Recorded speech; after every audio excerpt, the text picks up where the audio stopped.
My name is Naomi Bishop, and I'm about to tell you how a single moment at my cousin's wedding changed everything between me and my family forever. The champagne flutes clinked, the band played Vivaldi, and my father told a table of strangers I was just a waitress. I was 3 seats away, and 6 feet from the screen that was about to change everything. Let me back up. The Sonoma Valley estate stretched out before us like something from a magazine cover. All rolling hills and golden light filtering through ancient oak trees. My cousin Ellie had chosen the perfect venue for her wedding, the kind of place that whispered old money and new dreams, the kind of place where my father, Gregory Bishop, felt most at home. I smoothed down my simple black dress and adjusted the delicate silver necklace my mother had given me years ago, before she passed. It was the only piece of jewelry I wore that day. And probably the only thing about me that my stepmother Diana wouldn't find fault with. Naomi, darling. Diana appeared at my elbow, her voice dripping with that particular brand of false sweetness she'd perfected over the years. You look nice, simple, very appropriate for someone in your position. I smiled and nodded, not trusting myself to speak. Diana had a gift for making compliments sound like insults. And today I wasn't in the mood for her games. My sister Melissa swept past us in a cloud of expensive perfume and Instagram-worthy confidence. She was everything our family considered successful, married to a hedge fund heir, living in Manhattan, with a social media following that made her feel important. She barely glanced at me as she passed, too busy posing for her husband's camera. At least one of my daughters knows how to make something of herself. Gregory's voice carried across the patio. He was holding court with a group of wedding guests, gesturing expansively with his scotch. The other one serves wine for a living. The words hit me like a physical blow, but I kept my expression neutral. This wasn't the first time he'd used my job as a punchline, and it wouldn't be the last. What he didn't know, what none of them knew, was that I chose to work at that wine bar. I owned it, actually, through a silent LLC that kept my name off the paperwork. My phone buzzed against my clutch. A text from my agent. Netflix just dropped the teaser, 1.4 M views in 2 hours. The internet is going crazy for Kayla's voice. Are you ready for this? I quickly tucked my phone away, my heart racing. After 3 years of keeping my secret, it was about to become impossible to hide.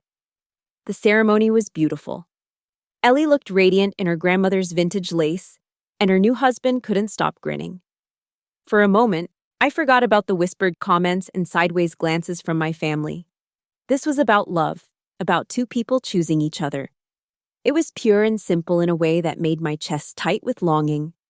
But then came the reception. I found myself seated at what was clearly the miscellaneous relatives table, the place where families put the people they're obligated to invite but don't really want to showcase.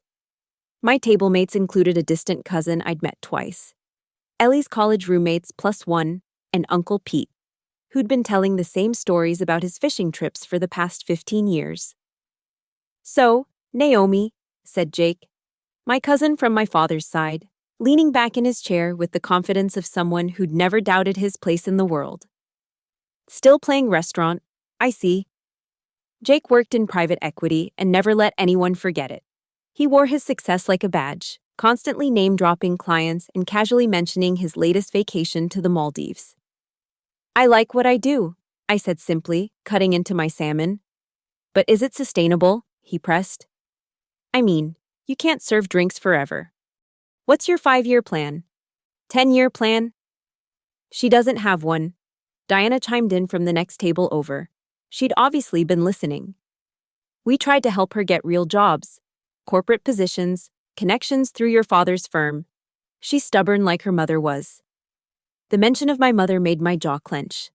Diana had never met my mother, who died when I was 12, but she'd made it her mission to rewrite the narrative, to position herself as the reasonable stepmother trying to guide a wayward daughter. Dreams don't pay rent, Jake continued, warming to his theme.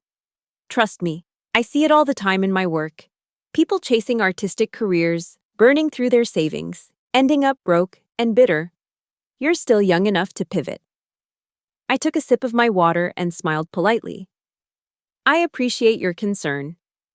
What I didn't say was that my last recording session had paid more than Jake made in 6 months. What I didn't say was that I'd been financially independent since I was 25, that I'd paid off my student loans in 2 years, that I had more in my savings account than most people saw in a lifetime. The band struck up again, and couples began moving toward the dance floor. I watched Ellie spin in her husband's arms, her face glowing with joy. This was what family should be: celebration, support, love. Not the careful choreography of put-downs and backhanded compliments that had become our family dinners. As the evening wore on, the comments became more frequent and more pointed. During dessert, Gregory stood up with his scotch raised high, his voice carrying across the entire reception. "I'd like to make a toast," he announced, waiting for the room to quiet. "To family, to success, to the next generation carrying on our traditions." He paused, his eyes sweeping the room. "I'm proud to say that one of my daughters manages a hedge fund portfolio worth millions. The other one serves bruschetta at wine bars." The laughter that followed was polite but uncomfortable. I felt the heat rise in my cheeks, not from embarrassment, but from anger. This was Ellie's wedding, and he was using it as an opportunity to humiliate me in front of strangers. But I stayed silent. I'd learned years ago that defending myself only gave him more ammunition. "Dad!" Melissa giggled, clearly pleased to be the daughter worth bragging about. "You're terrible." "I'm honest," Gregory replied, settling back into his chair. "Sometimes that's what people need to hear." It was then that I noticed the commotion at the bride's table. Ellie was leaning over someone's phone, her eyes wide with excitement. "Oh my God, have you guys seen this?" she called out to the room. "The Song of Ember dropped a new teaser today. I'm literally obsessed with this show." Several people pulled out their phones, and suddenly the table was buzzing with conversation about Netflix's latest hit animated series. The Song of Ember had become a cultural phenomenon seemingly overnight. A fantasy adventure about a warrior bard named Kayla who could weave magic through her voice. "I watched the whole first season in one night," said one of Ellie's bridesmaids. "I couldn't stop. And that voice actress, whoever she is, she's incredible. They keep her identity completely secret." "She's like the Banksy of voice acting," another guest added. "Nobody knows who she is, but everyone knows her voice." Ellie held up her phone, and I heard a familiar sound fill the air. It was Kayla's voice, strong and clear, delivering one of her most iconic lines. "A warrior's strength isn't in her sword, it's in knowing when to sheath it." The words hung in the air, and I felt something shift in my chest. That was my voice, my words, my story, told through a character I'd helped create from nothing. And then Ellie's eyes met mine across the room. She stared at me for a long moment, her phone still in her hand. Then she stood up, walked over to my table, and sat down in the empty chair beside me. "Naomi," she said quietly, "can you say that line?" The table went quiet. Everyone was looking at us now, curious about what had captured the bride's attention. "I'm sorry," I said, though I knew exactly what she meant. "The line. From the show. Can you say it? Please?" I glanced around the table, at Jake's confused expression, at Diana's raised eyebrows, at my father's impatient frown. Part of me wanted to deflect, to change the subject, to keep my secret safe for a little longer. But another part of me, the part that had been swallowing insults all day, was tired of hiding. "A warrior's strength isn't in her sword," I said, letting Kayla's voice flow through me. "It's in knowing when to sheath it." The silence that followed was deafening. Ellie's hands flew to her mouth, her eyes wide with shock and delight. "It's you," she whispered. "Oh my God, it's you. You're Kayla." And just like that, my secret was out. The reaction was immediate and overwhelming. Phones came out, people started talking over each other, and suddenly I was the center of attention in a way I'd never experienced before. "Wait, what's happening?" Melissa demanded, pushing her way over to our table. "What's everyone talking about?" "Naomi is Kayla," Ellie said, still staring at me in amazement. She's the voice of Kayla from The Song of Ember, the show that everyone's obsessed with. That's impossible, Gregory scoffed. Naomi's a waitress. Dad, I said, standing up slowly. I think we need to talk. The next few minutes were a blur of explanations and revelations. I told them about my career, about the years of training and auditions, about the breakthrough that had led to Kayla. I showed them the contracts, the bank statements, the proof that I wasn't just getting by. I was thriving. You voice 4 Netflix originals, I said, scrolling through my phone. 2 Disney Plus projects. I own part of the animation studio. And this morning, I signed a contract for $38 million for a trilogy. The number hung in the air like a bomb. Melissa's face went pale. Jake's mouth fell open. Diana looked like she'd been slapped. But it was Gregory's reaction that surprised me the most. Instead of shock or pride, he looked angry. You're just a voice actor, he said dismissively. That's not real acting. No, I said, my voice steady and clear. It's storytelling, and millions of people listen to mine. I pulled up my banking app and showed them the balance, $11.3 million, not counting investments and royalties. The wine bar where I work, I continued. I own it. The building too. I choose to work there because I love wine, and I love the people who come in. Not because I have to. Why didn't you tell us? Melissa asked. And for the first time all day, she sounded genuinely hurt instead of superior. Because of this, I said, gesturing to the table, to the years of put-downs and dismissals. Because I knew that if I told you, you'd find a way to make it about yourselves. You'd want to manage my career, or leverage my connections, or use my success to make yourselves look good. That's not fair, Diana protested. Isn't it? I asked. How many times have you introduced me as your stepdaughter who serves wine for a living? How many family dinners have you spent listing all the ways I've disappointed you? The silence stretched out between us, around us. The wedding reception continued. But our little corner of the world had become its own island of tension and revelation. I started using a pseudonym because I wanted my work to speak for itself. I continued. I didn't want to be Gregory Bishop's daughter or Diana's stepdaughter. I wanted to be Naomi, the person who brings characters to life. Ellie reached over and squeezed my hand. This is the best wedding gift ever, she said, tears in her eyes. I'm so proud of you. But why the secrecy? Gregory asked. And for the first time, he sounded genuinely curious instead of critical. Why not share this with your family? I looked at him for a long moment, this man who'd shaped so much of my life through his disappointment and distance. Because I needed to prove to myself that I could do it alone, I said. That I could be successful without your approval or your connections, that I could be enough, just as I am. The rest of the evening passed in a strange blur. Word spread quickly through the reception that the bride's cousin was the voice behind one of the most popular shows on Netflix. Suddenly, everyone wanted to talk to me, to hear Kayla's voice, to ask about the industry and the characters I'd brought to life. Some of the attention was genuine, people who loved the show and were excited to meet the person behind the character. But some of it felt opportunistic, like people who'd ignored me all evening suddenly seeing dollar signs. I handled it all with the same grace I'd used to deflect insults earlier. This was just another performance, another role to play. The little girl who'd been Flower Girl, Ellie's 6-year-old niece, tugged on my dress as I was talking to a group of guests. Are you really Kayla? She asked, her eyes wide with wonder.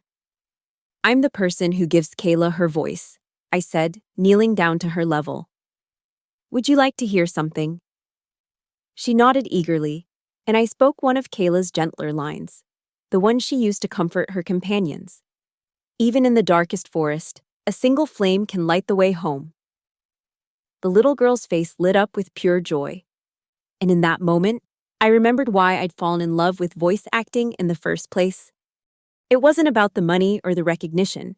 It was about connecting with people, about bringing stories to life that could comfort and inspire. As the evening wound down, I found myself walking toward the parking lot, my heels clicking on the stone path. The reception was still going strong behind me, but I needed air, needed space to process everything that had happened. My phone rang as I reached my car, not the luxury vehicle my family probably expected, but my reliable hybrid that had served me well for years. Naomi. It was my producer, calling from Los Angeles. I hope I'm not interrupting anything important. Just a wedding, I said, leaning against my car. What's up? The numbers are incredible. The teaser hit 2 million views in 4 hours. Netflix wants to fast-track the spin-offs, and they're asking if you'd be interested in executive producing. I looked back at the glowing estate, at the warm light spilling from the windows, at the silhouettes of my family still gathered around their tables. They were probably talking about me, trying to process this new version of their disappointing daughter. Send me the details, I said. I'm interested. There's more, he continued. Marvel's animation division wants to meet with you next week. They're developing a new project, and they want Kayla's voice for their lead character. I smiled, feeling something settle in my chest. For years, I'd been living in two worlds, the one where I was my father's disappointment, and the one where I was a successful artist. Tonight, those worlds had finally collided. I'll be there, I said. As I drove away from the wedding, I thought about the little girl's face when she heard Kayla's voice. I thought about Ellie's joy and pride. I thought about the millions of people who'd connected with the stories I'd helped tell. And I thought about the fact that I no longer needed my father's approval to know my own worth. The next morning, I woke up to a phone full of messages, interview requests, congratulations from colleagues, and a long text from Melissa that began with, "I'm sorry," and ended with, "I'm proud to be your sister."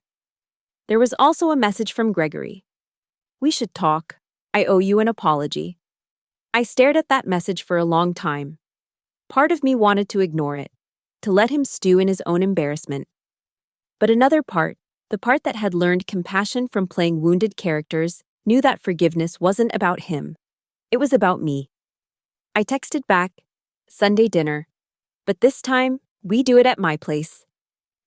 When Sunday came, my family gathered in my apartment for the first time in years. It was smaller than the house I grew up in, but it was mine. The walls were covered with artwork from the shows I'd worked on, scripts I'd annotated, awards I'd won but never displayed.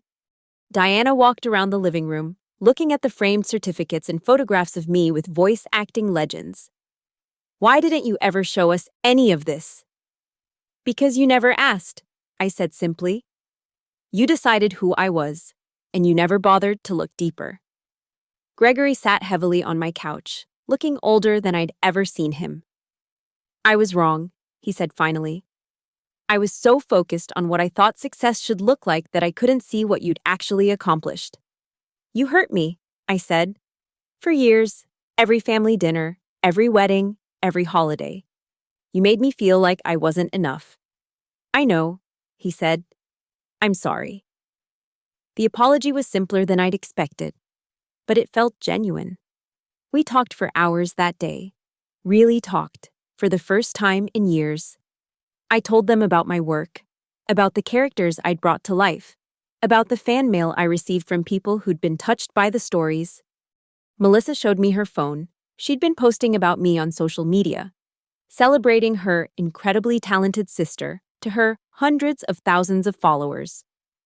"I want to make up for all the times I didn't have your back," she said. "Just be my sister," I said. That's all I ever wanted. In the weeks that followed, my life changed in ways I couldn't have imagined. The Song of Ember became a global phenomenon, and suddenly everyone wanted to know about the mysterious voice behind Kayla. I did a few carefully chosen interviews, always focusing on the craft and the stories rather than the personal drama. The Marvel project moved forward, and I found myself part of a creative team building an entire universe of characters. The executive producer role at Netflix opened doors to other opportunities, developing new shows, mentoring young voice actors, shaping the future of animation. But the most important change was quieter, more personal. My family started treating me like a whole person instead of a disappointment. They asked about my work, celebrated my successes, and included me in their lives in ways they never had before. Gregory still struggled sometimes, still defaulted to his old patterns of criticism and control. But now, when he caught himself, he apologized. And slowly, carefully, we began to rebuild something that had been broken for years. 6 months later, I was back at the same vineyard for another family celebration, this time my father's 60th birthday. I wore a beautiful dress I'd bought with my Marvel money, and I didn't try to hide my success or make myself smaller to fit their expectations. When Gregory stood up to make his toast, I held my breath, wondering if he'd fall back into his old habits. "I want to thank everyone for being here," he said, his voice carrying across the patio. "I'm surrounded by the people I love most, and I'm reminded of how lucky I am." He paused, his eyes finding mine across the room. "I'm especially proud of my daughter Naomi, who's shown me that success comes in many forms, and that sometimes the most important victories are the ones we achieve quietly, with grace and determination." The applause was warm and genuine, and for the first time in years, I felt like I truly belonged at that table. Later, as I was leaving, the same little girl from Ellie's wedding ran up to me. She was wearing a Kayla costume, complete with the character's signature cloak and wooden sword. "Miss Naomi," she called out, "will you say my favorite line?" I knelt down to her level, just as I had months before. "Which one?" "The one about being brave," she said, bouncing on her toes. I smiled and spoke in Kayla's voice. "Courage isn't the absence of fear, it's speaking your truth even when your voice shakes." The little girl beamed and ran back to her parents, cape flowing behind her. As I watched her go, I realized that this was what mattered most. Not the money or the recognition, but the connection. The knowledge that stories could change lives, that voices could carry hope across the darkness. I got into my car and drove home. Past the vineyard where I'd once been dismissed as just a waitress. Past the wine bar I owned. Past the life I'd built one careful choice at a time. My phone rang as I pulled into my driveway. It was my agent, calling with news about another project, another opportunity to bring characters to life. "Are you interested?" she asked. I looked up at my apartment, at the home I'd made for myself, at the life I'd built without anyone's permission or approval. "I'm interested," I said, and meant it. The next chapter of my story was just beginning, and this time, I wouldn't be telling it in whispers or hiding behind pseudonyms. This time, I would use my own voice, strong and clear, to shape whatever came next. Because I'd learned something important that day at the wedding, something that Kayla had been trying to teach me all along. A warrior's strength isn't in her sword, it's in knowing when to sheath it, and when to let her voice ring out clear and true, no matter who's listening.